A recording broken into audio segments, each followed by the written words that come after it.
Hello সবাইকে, আমি অর্পিতাস বল থেকে বলছি। কেমন আছেন আপনারা সবাই? আশা করি খুব ভালো আছেন। তো পুজো তো সামনে চলেই আসলো, তো আজকের ভিডিওটা শুরু করছি ঠাকুরের দর্শন করে। তো কেমন লাগছে সিংহাসনগুলো অবশ্যই আমাকে কমেন্ট করে জানাবেন। এই যে সিংহাসনটা দেখতে পাচ্ছেন রং করা হচ্ছে, এটা আমার পুরনো ঠাকুর ঘরের সিংহাসন। এখানে গুরু মাকে রাখা হয়, গুরুদেবকে রাখা হয়। তো এই সিংহাসনটা একটু নতুন রূপ দিয়েছি আর নতুন করে একটা সিংহাসন বানিয়েছি। তো এখানে আমি রান্নাঘরে চলে এসেছি, ওদিকে কাজ হচ্ছিল। আজকে বানাবো কাঁকরোলের পুর ভরা। আর এই রেসিপিটা আমি আগে করতে পারতাম না, বানাতে পারতাম না, খুবই ইজি, কিন্তু আমি পারতাম না ঠিকঠাক করে করতে। কেমন যেন তিতো মানে একটা হয়ে যেত, তেতো তেতো লাগতো, মানে একটু তিতকুটে টাইপের লাগতো। কিন্তু আমার মা আমার বাড়িতে এসেছিলেন, তো উনি একদিন রান্না করে আমাকে খাইয়েছিলেন। তারপর মায়ের রেসিপি দেখে আমি জাস্ট ট্রাই করেছি।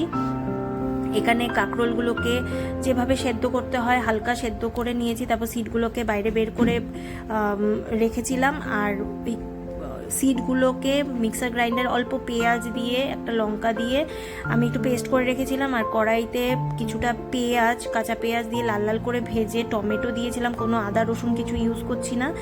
আর যে পেস্টটা করেছিলাম সিডের, সেটাকে দিয়ে লবণ আর হলুদ দিয়ে ভালো করে একটু মাখো মাখো যখন হয়ে যাবে শুকনো শুকনো, তখন আমি তুলে রেখে দেবো। আর এই পুরটাকেই আমি ওই কাঁকরোলের মধ্যে ভরে যেরকম করে ব্যাটার বানাতে হয় বেসনের, লবণ হলুদ দিয়ে আর লঙ্কার গুঁড়ো দিয়ে আমি ওরকম করে ব্যাটার বানিয়ে ওটার মধ্যে কোটিং করে আমি ভালো করে একটু ভেজে নেব। আর যেহেতু কাঁকরোল বাড়িতে সেদিন একটু কম ছিল, তাই আমি খুব একটা বেশি এটা বানাতে পারিনি বলে, তো সবার জন্যই তো দরকার, তো আমি একটু মানে ওটার মধ্যে আলু অ্যাড করেছিলাম, মানে কম।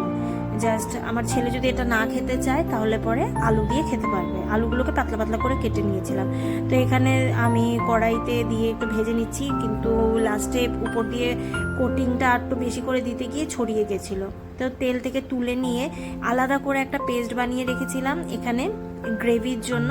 তো এখানে আমি দিয়েছিলাম পোস্ত, কিছুটা সাদা সর্ষে দিয়েছিলাম, কাজু বাদাম, চারমগজ আর কাজু বাদাম একটু দিয়েছিলাম, আর আলমন্ড বাদামও দিয়েছিলাম জাস্ট একটু টেস্টের জন্য। তো যত জিনিস দেওয়া হবে তার একটু মানে টেস্ট আরও ইনহ্যান্স হবে। তো জাস্ট কিছুই না, এর মধ্যে হালকা একটুখানি হলুদ দিয়েছিলাম, জাস্ট পিঞ্চ অফ, আর একটু কাশ্মীরি রেড চিলি পাউডার, সেটাও আমি পিঞ্চ অফ দিয়েছিলাম যাতে বেশি কালারফুল না হয়। আর লবণ হলুদ সমস্ত কিছু একদম অল্প অল্প করে দিয়ে পরিমাণ মতো, তারপর যখন ফুটে যাবে আর আলুগুলো দিয়েছিলাম, আর একটু গরম জল দিয়ে একটু পাতলা করে, যেহেতু নালে পরে টেনে নেবে, তো তারপর কাঁকরোলগুলোকে দিয়ে ফুটিয়ে নিয়ে লাস্টে গরম মশলা আর অল্প ঘি দিয়ে আর সামান্য পরিমাণ জাস্ট একটু চিনি দিয়ে আমি এটা নামিয়ে নিয়েছিলাম। তো যেহেতু পরে আরও টেনে যাবে, মানে জিনিসটা শুকিয়ে যাবে, টেনে নেবে, তার জন্য একটু ঝোল ঝোল রেখেছিলাম। তো রান্না করা হয়ে গেছে। আর ওদিকে আমার সেদিন এত লেট করেছিল আমার ছেলের বাস আসতে, প্রায় 30 মিনিটস কি 35 মিনিটস আমার ওয়েট করতে হয়েছিল। তো এখানে আমার বাড়িতে আসার পরেই আমার ছেলের পার্সেল চলে এসেছিল ড্রেসের, যেটা আমার মারা অর্ডার করে দিয়েছিল। তো এটা অর্ডার দিয়ে দেওয়া হয়েছিল, তো এসেছিল। কোন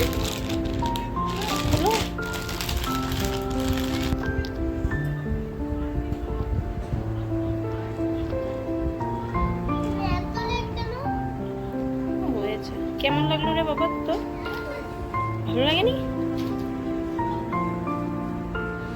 তো এখানে আমি পুজো দিতে চলে এসেছিলাম। তো এখানে হচ্ছে নতুন সিংহাসন আমার সাজানো হয়ে গেছিলো, সেদিন পুজো দিয়েছিলাম অনেক ফুল দিয়ে।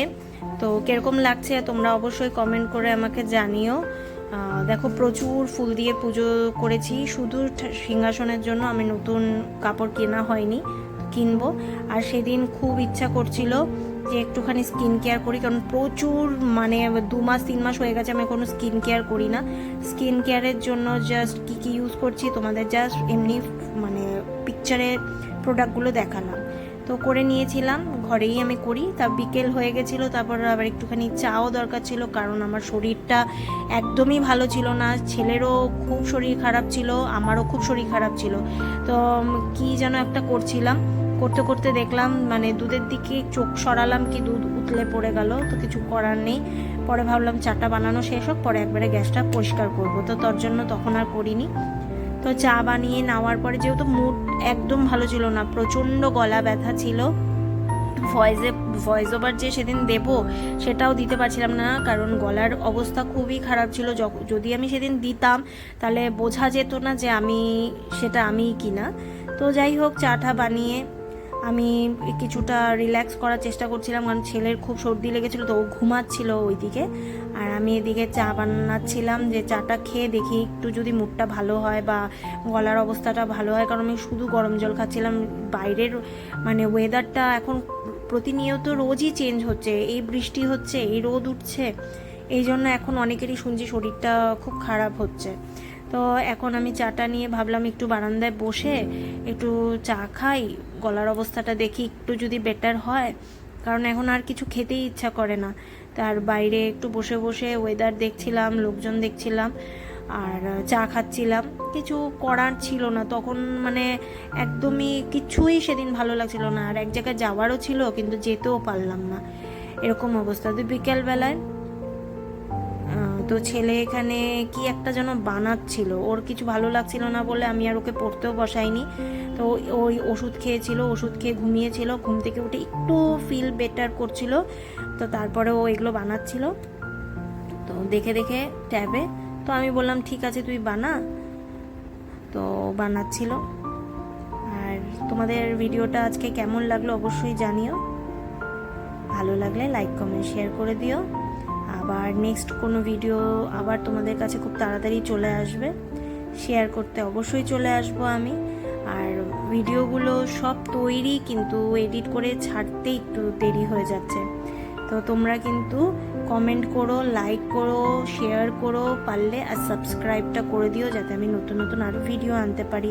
তোমাদের পুজো খুব ভালো কাটুক, টাটা।